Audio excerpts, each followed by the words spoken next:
રાજસ્થાનમાં હોળી ધૂળેટીનો તહેવાર એ રાજસ્થાની સાંસ્કૃતિકનું મહત્વ ગણાય છે।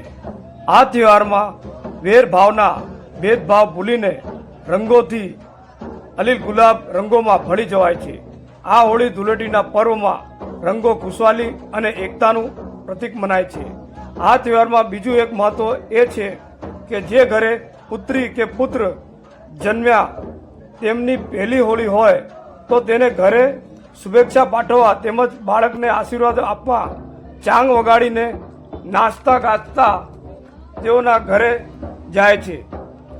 તેમજ બાળકને ઘરના આંગણમાં તેના મામા કે કાકા તેના ખોળામાં લઈને બેસે છે અને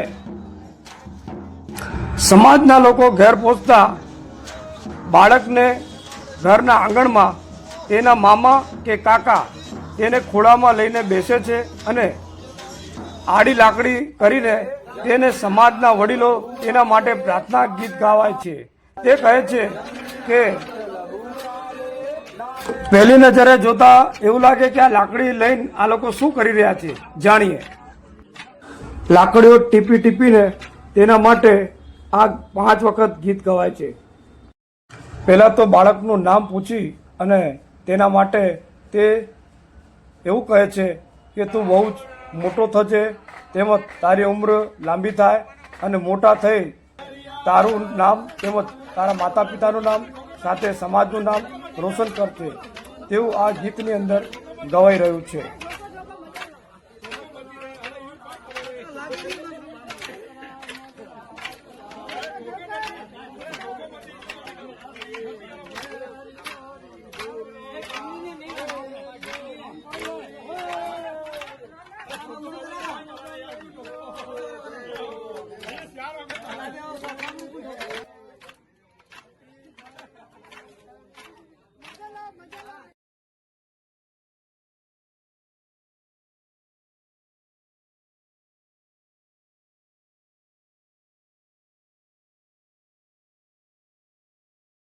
प्रभु बोले